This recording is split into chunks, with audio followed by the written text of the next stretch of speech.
24 तारीख को क्या होगा? 24 तारीख को पूरा भारत बंद होगा।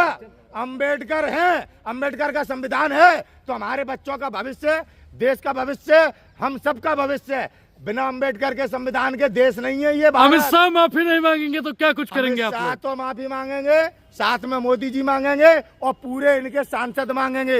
ये अंबेडकर को ललकारा है। हाँ। अंबेडकर को ललकारा है, कीमत इन्हें चुकानी पड़ेगी। अच्छा। ये अपने आप को ज्यादा बड़ा मान ना समझे कि ये नेता है, यही माफिया डॉन डराए ना। ये देश डरने वाला नहीं है गुंडों से, माफियाओं से और तड़ीपारों से। वोट की राजनीति हो रही है, नूरा किस्ती हो रही है। कोई बाबा साहब से एआई से आशीर्वाद ले रहा है तो कोई चांटे बजवा रहा है। हाँ तो हाँ, मंचों पे पैर धोते तो हैं नरेंद्र मोदी जी, और जब गिर जाते हैं चारों तरफ से फिर रोते भी तो हैं। रोते भी तो। चरित्र देखिए आप ममता बनर्जी से, दीदी और दीदी बरमुडा पहन लो, किस किस तरह की बातें मंच पे खड़े होके की है भारत के प्रधानमंत्री ने। दुनिया हंस रही है कि इस देश का प्रधानमंत्री कैसा है, भारत का नाली से गैस निकाल रहे हैं। मजाक बना दिया भारत का, मजाक। और टीवी में क्या दिखाते तुम लोग? वाले कह रहे हैं हिंदू कोड बिल इसलिए वापस लिया ताकि अंबेडकर को उसका श्रेय न चला जाए। नफरत आ गई ना सामने, आपके मुंह से सच निकला ना। जो बिल बनाएगा श्रेय क्यों नहीं जाएगा? नरेंद्र मोदी तो बिना मतलब में नेहरू जी का भी श्रेय लेना चाहते हैं और अपनी सारी जिम्मेदारी नेहरू जी पे डाल देते हैं अंततः। ऐसे देश चलेगा क्या? ऐसे देश चलेगा? देश नहीं चला पा रही भारतीय जनता पार्टी। चुनाव आप चलाएंगे देश?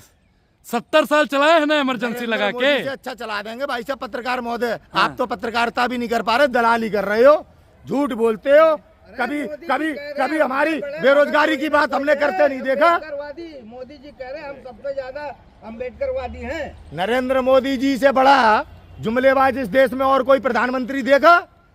नेट पे आप सर्च करो तो नेट बोलता है, गूगल बोल रहा है इनके विषय में। आप पंडित जवाहरलाल नेहरू के विषय में देखिए, बोलेगा क्या? मतलब गूगल पे आपने कब्जा कर लिया। सेल के लोग बैठ के बनाते हैं। हाँ, IT सेल के लोग। मतलब अगर हिंडन की रिपोर्ट आ जाए तो झूठी। FBI ने अब सेठ जी के खिलाफ रिपोर्ट पेश की है। आप लोग क्यों नहीं बताते टीवी वाले कि हमारे देश का उद्योगपति चोर है, चोर है, चोर? क्यों नहीं बोलती बीजेपी? संसद में क्यों नहीं नाम लेते? डरते हैं आपके मोदी, और ये डरे हुए लोग आज देश को डरा रहे हैं। आज देश को डरा रहे हैं। कंस की हालत देखी थी, कंस की बहुत डराता था, अंत में डर के मारे घर में बंद हो गया था। अंत में अमित शाह की यही हालत होगी। अमित शाह डरा हुआ है, आज अमित शाह डरा हुआ है। अमित शाह जानता है सरकार कब भी गिर सकती है। अमित शाह चाणक्य है, चाणक्य। हाँ, चाणक्य बैलेट पेपर पे चुनाव करा लो, चाणक्य नीति धरी की धरी रह जाएगी। समझ में आई? आप लोगों के लिए है चाणक्य। अच्छा। चुनाव तक नहीं करा पा रहे और गिनती तक नहीं बता पाते चुनाव के बाद। ईवीएम के पीछे क्यों पड़े रहते हो? क्यों? लोकतंत्र को बचाना ईवीएम के पीछे पड़ेंगे? बेईमानी करोगे तो पड़ेंगे नहीं। ईवीएम लेकर क्यों आया था? पूरा देश विरोध कर रहा है, विपक्ष की पार्टियां भी विरोध कर रही हैं, साथ में जनता विरोध कर रही है। हाँ। और जनता, ये लोकतंत्र है। तो समझ में आई? भगवती नहीं है। राहुल गांधी गुंडागर्दी करेंगे? मतलब मोदी जी गुंडागर्दी करेंगे? कौन सा गुंडागर्दी कर दिया उन्होंने? क्यों गुंडागर्दी नहीं है? लठ लेके खड़े हुए विपक्ष के सांसदों को घुसने नहीं दे रहे, घुसने नहीं दे रहे। और आप कभी अम्बेडकर का अपमान, कभी गांधी का अपमान। कौन सा ऐसा देश का हमारा क्रांतिकारी है जिसका अपमान ये भाजपा ना करती हो? और माफी मांगने वाले कौन कह रहे अमित शाह माफी नहीं मांगेगा? अरे पैदाइशी माफी वाले हैं, अंग्रेजों से माफी मांगी है इनने, अंग्रेजों से। देश से तो माफी ये मांगेंगे, नहीं मांगेंगे सरकार गिरेगी। सरकार लिख के रख लेना। कहेंगे अमित शाह का बयान आया है कि अंबेडकर अंबेडकर कहोगे तो कुछ होने वाला नहीं है, भगवान का नाम लीजिए, स्वर्ग चले जाइए। उन्हें मैं सिर्फ इतना कहना चाहूंगा कि अगर मैं अंबेडकर अंबेडकर कहूंगा तो मैं तर जाऊंगा। कैसे तर जाऊंगा? मुझे बेहतर शिक्षा मिलेगी, बेहतर स्वास्थ्य सेवाओं का लाभ मिलेगा, बेहतर कानून व्यवस्था मिलेगी, और सबसे बड़ी बात, आप जैसी लुटेरी सरकार से लड़ने की ताकत और ज्ञान मिलेगा। ठीक है? जो आपने मुझे सुबह उठने से लेकर के रात को सोने तक, खाने से लेकर हगने तक, नहाने से लेकर पोंछने तक पे टैक्स लगा रखा है। जी बताएं। तो आप अपमान देख रहे हैं इसको? अम्बेडकर साहब का अपमान नहीं है। आप पत्रकार हैं, आप खुद सोचिए, अपमान नहीं है। एक इतना बड़ा तबका है जो भगवान से बड़ी दूर हटके उनको पूछता है।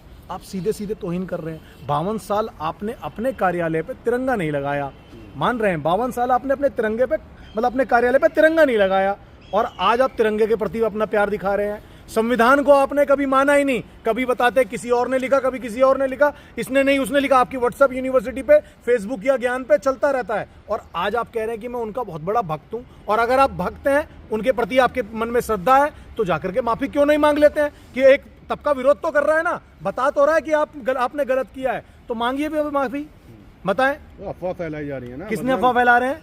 बदनाम करा जा रहा है विपक्षी द्वारा। विपक्षी द्वारा। तो आपको नहीं लगता कि मैं क्या बोलूंगा आपको, पत्रकार कट रील वायरल की जा रही है, पूरा बयान देखिए। पूरा बयान क्या है आप ही बता दीजिए। उन्होंने कहा क्या आजकल एक नया फैशन आ चुका है, आजकल एक नया फैशन आ चुका है, अंबेडकर अंबेडकर अंबेडकर करते रहते हैं, अगर इतनी बार भगवान का नाम ले तो 7 जन्मों के लिए स्वर्ग मिल जाएगा। क्या कट रील है इसके अंदर, क्या कट रील है? 7 जन्म यही है मेरे, 5000 की उत्पीड़ना से बाहर निकले, 5000 साल की उत्पीड़ना से, ठीक है। हांडी वहां बांधना, ठीक है, पीछे झाड़ू बांध देना, ठीक है। एक लड़की को रस्सी पे चलने के लिए रिजर्वेशन देना, आपने देखा होगा नेट के कई प्रोग्राम देखे होंगे जो रस्ते में रस्सी पे चल के दिखाती है, थाली पे बैठ के दिखाती है, ठीक है। सोचो कितना तगड़ा उसका शोषण हुआ होगा। वो सिर्फ अपने एक क्षेत्र के अंदर का उसे महारत हासिल है। अगर उसे पढ़ने लिखने में दिया होता तो जितनी बारीक रस्सी पे वो चल पाती, उतनी बारीक अक्षर पढ़ पाती, उतनी बारीकी से आपको जवाब दे पाती, ठीक है। ये आपका अपना भ्रम है कि आप इस बात को सही से नहीं फैलने दे रहे हैं आगे तक। जी, तो अपमान कहाँ से हुआ ये तो बताइए आप। अपमान कहां से हुआ वहाँ यार? आप समझना नहीं चाहते हैं या आप मेरे को, मैं आपको दूसरी भाषा में समझाऊं? ये सच में ही पत्रकार हैं, सच में ही पत्रकार हैं। ये कह रहे हैं अपमान कहां से हुआ? बिल्कुल अपमान हुआ है। आप कह रहे हो कि उनका नाम लेने से कोई फायदा नहीं मिलेगा, संविधान हाथ में लेके चलने से कोई फायदा नहीं मिलेगा, संविधान रटने से कोई फायदा नहीं मिलेगा। आप ये कहना चाहते हैं बाबा साहब का कद बहुत छोटा है, बिल्कुल गलत है। और मैं एक बात बता दूं, आपका बाबा साहब के प्रति जो इतना ईर्ष्या है, इतनी जलन है, वो देख के हमें अच्छा लगता है। खैर, बाप से जलना अच्छी बात भी है, भगवान का नाम लेना भी तो बिल्कुल अच्छी बात है।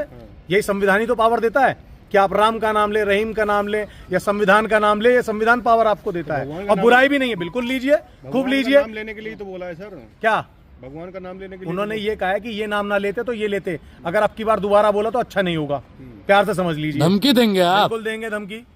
ये भी मेरा संविधान मुझे पावर देता है। कौन अगर से आप- आर्टिकल में लिखा है पत्रकारों को धमकी दो? ये कौन से आर्टिकल में लिखा कि पत्रकार चाटुकारिता करें?